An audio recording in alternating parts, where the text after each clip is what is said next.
The US slaps sanctions on Moscow. Is the Biden administration taking relations with Russia in a different direction after the Trump era? And how will it impact fault lines around the globe? This is Inside Story.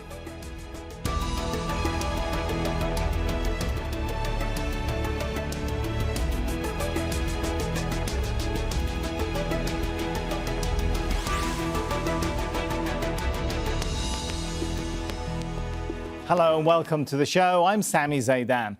Relations between the US and Russia have dipped to a new low.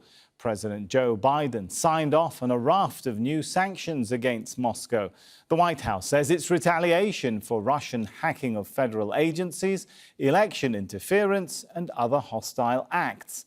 Biden insists the US is not looking to kick off a cycle of conflict with Russia, but wants a stable and predictable relationship. But the Kremlin's already threatening to respond in kind, with its foreign intelligence service accusing Washington of eroding international stability. We'll bring in our panel shortly, but first, this report from our White House correspondent, Kimberly Halkett. They're some of the most punitive U.S. measures taken against Russia in years. Today, I've approved several steps, including the expulsion of several Russian officials. Just days after a phone call between U.S. President Joe Biden and Russian President Vladimir Putin to secure a U.S. desire for a predictable relationship, the United States announced surprise Russia sanctions. We cannot allow a foreign power to interfere in our democratic process with impunity. More than 30 Russian entities are being targeted. At least 10 Russian diplomats will be expelled from the United States. And some tech firms are being punished for allegedly providing support to Russian intelligence. The sanctions also put in place rules banning some financial dealings involving Russia's sovereign debt to choke off lending and inflict economic harm. We want a stable, predictable relationship. If Russia continues to interfere with our democracy, I'm prepared to take further actions to respond. The White House says the sanctions are retaliation for Russia's alleged aggressive actions, including the occupation of Crimea, interference in U.S. presidential elections, and last year's SolarWinds hack that infiltrated the computers of thousands of U.S. businesses and government agencies. The sanctions also respond to unconfirmed intelligence, alleging Russia offered bounties as high as $100,000 for killing U.S. soldiers in Afghanistan. Intelligence officials haven't confirmed the Russia bounty program. Still, the White House says we, of course, will not stand by and accept the targeting of our personnel by any elements, including a foreign state actor. This information really puts the burden on Russia and the Russian government to explain their engagement here. The sanctions come just days after U.S. intelligence identified Russia as one of the most serious threats to the United States. And officials warn that sanctions may not be the only retaliation, suggesting clandestine actions may still be yet to come. Kimberly Halkett, Al Jazeera, the White House. Well, for more on this now, I'm joined by our guests in this show. In Boston, Massachusetts, Glenn Carl, columnist for Newsweek and former Deputy National Intelligence Officer for the CIA. In London, Klisman Murati, a geopolitical advisor and CEO of the consultancy Pangea Wire Group. And in Moscow, Dmitry Babich, political analyst for Russia Sogodnya, a news agency in Russia. A warm welcome to you all. If I could start with Glenn in Boston. So what do you think, Glenn? Do these sanctions indicate that the Biden administration is going to take a very different approach to Russia than we saw under the Donald Trump administration? Oh, absolutely. That is the case.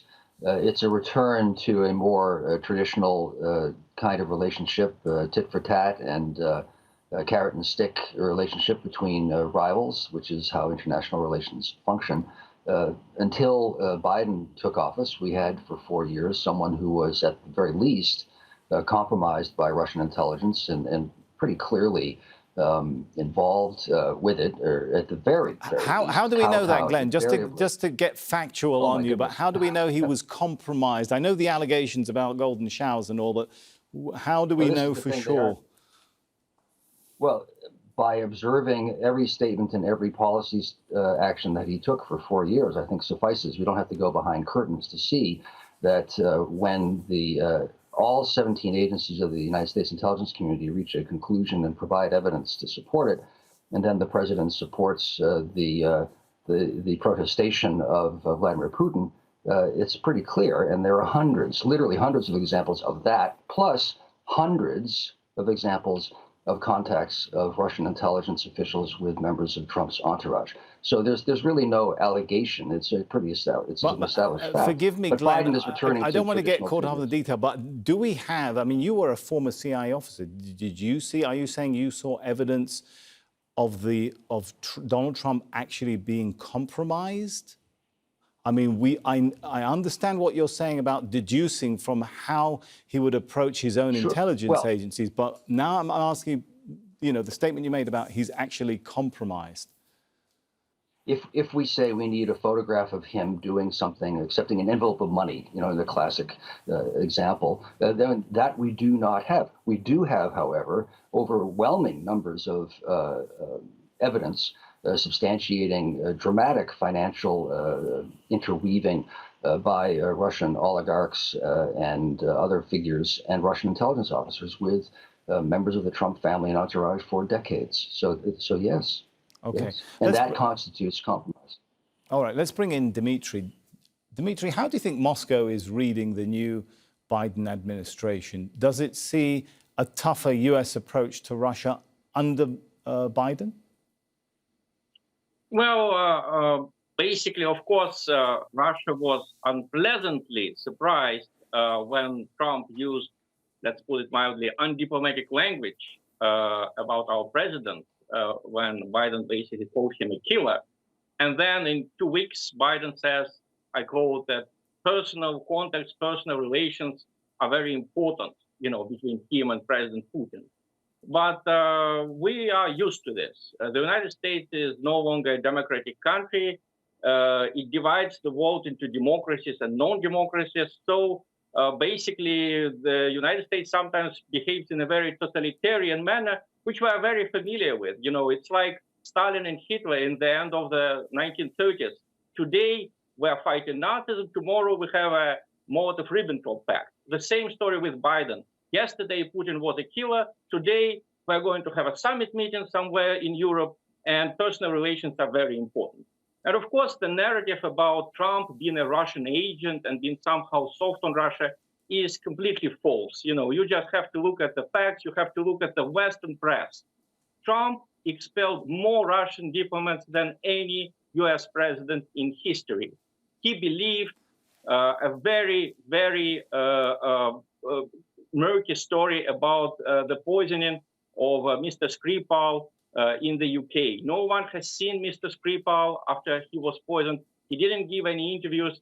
He was not shown to the journalists. We all have to believe the British intelligence. The same story with what Glenn has been telling us about Trump's collusion with Russia. First, the commission of Robert Mueller came to the conclusion that there was no collusion between Trump's campaign and Russia. I'm quoting the conclusion of Robert Mueller's report in April. Okay, Dmitry, forgive me, I'm going to jump in now while you're talking as well. Let me just pick up on one point you mentioned so we don't get bogged down too much of the history of Donald Trump. But is your point, you mentioned there that the US is no longer a democratic country.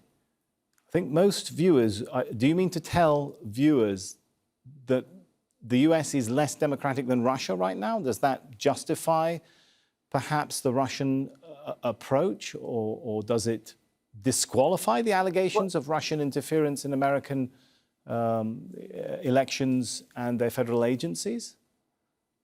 Well, I hate to compare countries, which country is better, which is not. This is against international law.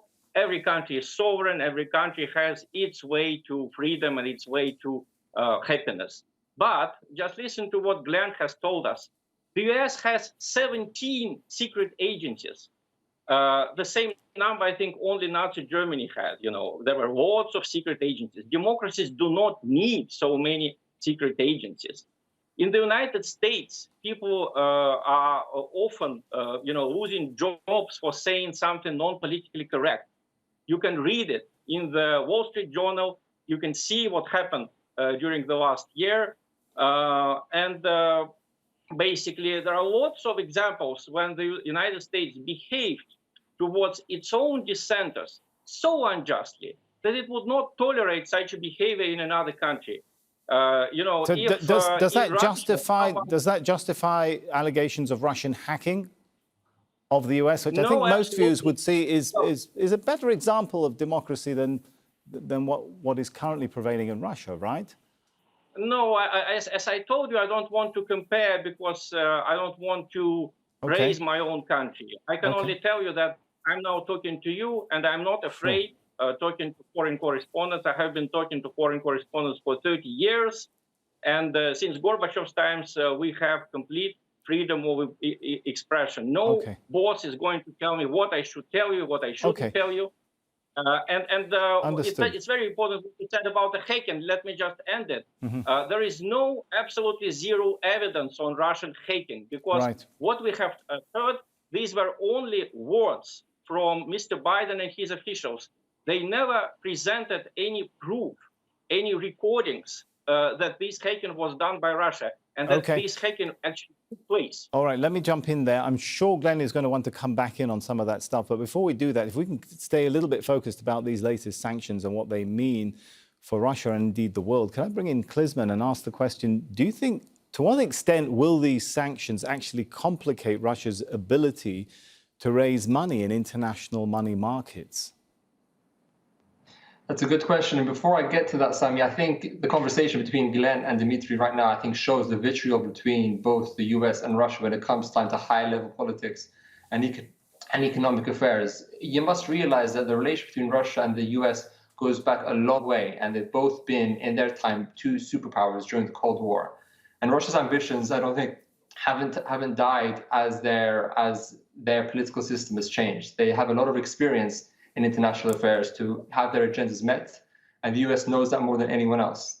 But when it comes time to the sovereign debt sanctions that have been put on by Biden, I don't think this is going to do a lot, because you have to realize that these sanctions have been put on the primary markets, which means effectively US asset managers cannot buy them directly, but can buy them in the secondary market. So this really won't do much, I don't think, to impact the economy of Russia. And in fact, this somehow could have a positive effect on Russia as well, because you have to remember that if the currency of Russia, the ruble, goes down after this measure, this makes exports a lot cheaper, which means Russia's biggest trading partner is China, so we'll see this unintended consequence actually impact China by making imports of oil into China cheaper. So this may have an unintended consequence moving forward, which is why I think they're moving on the economic sanctions much more slowly to find out whether there'll be any unintended consequences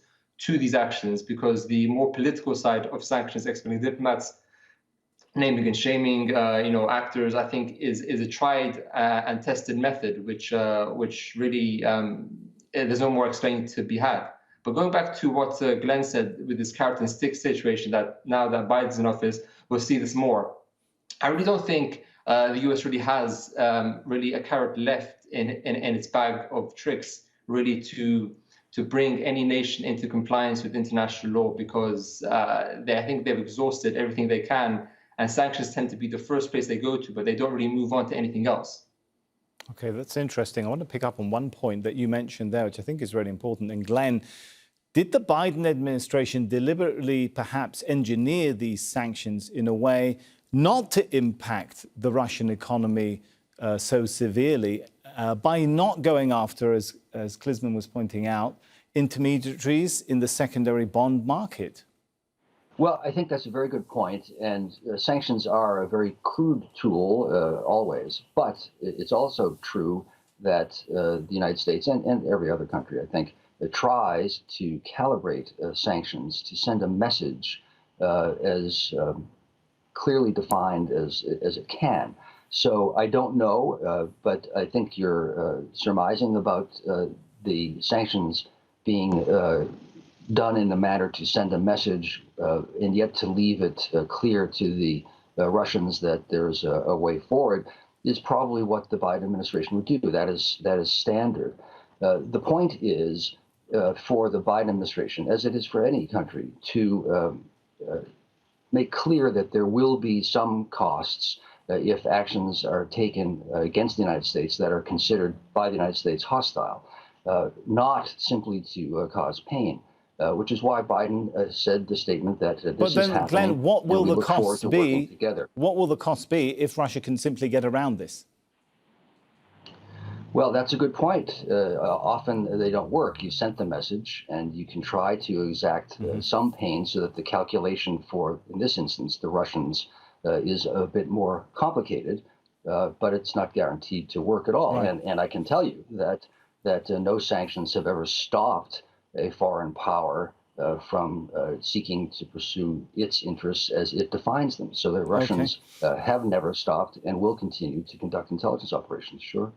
I'm sure there are plenty of others who would say the US engages in intelligence operations against the interests of other countries as well. Dimitri, how concerned is Moscow about the impact of these sanctions then on the economy? Listening to what Glenn and Klisman are saying, would we be right in assuming that Moscow probably isn't too worried about any negative impact on its economy? Well, Moscow is worried about the language of these sanctions. I mean, Mr. Biden, if you read his executive order imposing sanctions on Russia, he basically says that I declare a national emergency in the United States. So Russia is so dangerous that Biden thinks, you need a national emergency when you impose sanctions on Russia. That's a very, very, I would say, destructive language because it's a hostile language. And the fact that I have his executive order before me, the fact that anyone who worked in any sector of Russian economy can be a target of sanctions, not only people who cooperated with our defense sector, this is also something new. So basically, any businessman, not only from the United States, but obviously from other countries who cooperated with a country that the United States doesn't like for some reason, is now under threat. That is against Western values, just like the so-called Magnitsky Act is against Western values, because people can be, their property can be taken away from them, their right to travel can be limited, based on decisions not taken by the court, but by decisions taken by bureaucracy, by bureaucracy basing its decisions on newspaper reports. That's very concerning. As for the economy, Russian economy is remarkably stable. We survived the coronavirus pandemic much better than the United States, despite some very bad predictions from the United States. I don't like Schadenfreude, but when I heard American predictions, for example, about Iran losing millions of people and us Americans staying away from it, I heard it in the early 2020. I thought that this was just immoral. And here we have, the punishment. The United States. Perhaps we should get back on topic, though. Dimitri, the whole coronavirus handling, of course, is a very big issue. Let me bring in Klisman and ask this question. Klisman, are we necessarily heading towards a deterioration between the US and Russia in their relations? I mean, after all, you could look back to like the 80s era and see the sort of stance that Ronald Reagan took towards the then Soviet Union would have been described by many as very tough stance, but it ultimately culminated in warming relations with Gorbachev at the time, didn't it? Look, this is how I see the world working. Right now, we can't put what Biden does, specifically as it's the very beginning of his presidency, on any kind of pedestal to show that he is very different to anyone else and he's going to mark a different attitude towards U.S. foreign policy, because he simply hasn't had enough time to enact anything serious. When he first came into power, he did all the easy things, really. He signed back up to the WTO, he signed back up to the Paris Climate Accord, and he also stated that he wants to get the Iran deal back on track. These are really easy things to do. But when it comes down to more difficult issues, like what to do with the relationship with Russia and this hybrid nature of warfare that we see happening these days, his response needs to be a lot more multifaceted. But the way that the world works now, Sami, is that no longer are there two superpowers in the world as there was during the Cold War. China is a rising power, and not only China, but we have other powers coming up and are taking a bigger hold of America's attention in international affairs. And the US really has a lot on its hands to really deal with such complex relationships that I think is very early in Biden's presidency to really state anything concrete as to what he'll do or what his mark on US society will be. All right, well, this segues nicely into, I think, a point we have to raise.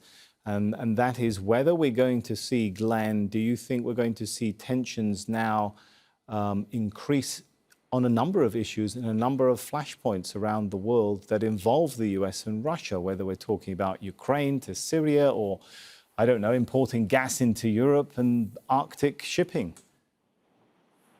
Well, I think the simple answer to that is yes. Russia has sought for years essentially a spheres of influence international system where what it calls... Allow me to interrupt, Glenn, but hasn't the US sought the same? I'm sure Dmitry could easily point out the same for the US and many countries, right?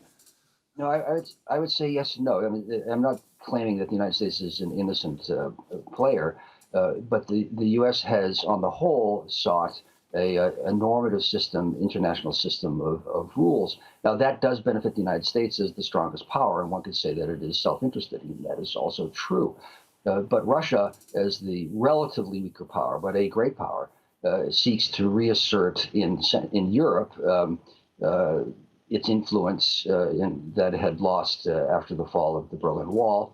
So we should expect to see increasing tensions over Ukraine specifically, and probably the Baltics, unfortunately. But I think that is true. Similarly, in the Middle East, where Russia has been quite successful and aggressive in becoming more influential there, specifically in Syria, and the U.S. is probably going to contest that, even though in the larger sense, the U.S. is slowly considering the Middle East less strategically critical than it has for the last 75 years. So in a number of areas, yes, the tensions are likely to get worse. Dmitry, Russia is already warning about this move, the sanctions move, eroding international stability. Do you think, in your understanding, Moscow is looking at perhaps other global issues, other global flashpoints where it may, for want of a better word, try and play its cards to get back at the US over this sanctions move? Well, I mean, we hate to play the zero-sum game. We want to live peacefully as a peaceful nation. And of course, it's a travesty to accuse Russia of aggression in Europe. Just look at the map of 1991 and look at the map now. Where did the borders move? Where was NATO in 1991 and where is it now? Where was the Soviet Union in 1991 and where is Russia now? And it was all done without a single shot. Russia wanted to be friends with the West at the time. Unfortunately, we were hideously deceived by the Western leadership, primarily by the United States, but also by the European Union. But of course, it doesn't mean that we want to restart a Cold War II. What is going on, unfortunately, right now is that the United States and Europe are turning Ukraine into a new Africa, you know, like Africa and Latin America, where the areas where the Soviet Union and the United States led their proxy wars in the 1980s, very destructive, bloody proxy wars. Right. Now, unfortunately, Ukraine is in the same situation. We want to avoid it, but that's the tragedy unfolding before our eyes. All right, I'm afraid in that sense, Belarus is like Poland or Czechoslovakia in the times of the Cold War. I'm afraid we are out of time. We're going to have to end it there, but I'd like to thank our guests for what has been a really good discussion, I think, in sharing different viewpoints around this issue. So let's thank indeed Glenn Carl, Klizman Morati and Dmitry Babich. And thank you too for watching. You can see the show again anytime by visiting our website, aljazeera.com. For further discussion, head over to our Facebook page. That's facebook.com/AJ Inside Story. You can also join the conversation on Twitter. Our handle there is @AJ Inside Story. From me, Sami Zaidan, and the whole team here for now, thanks for joining us.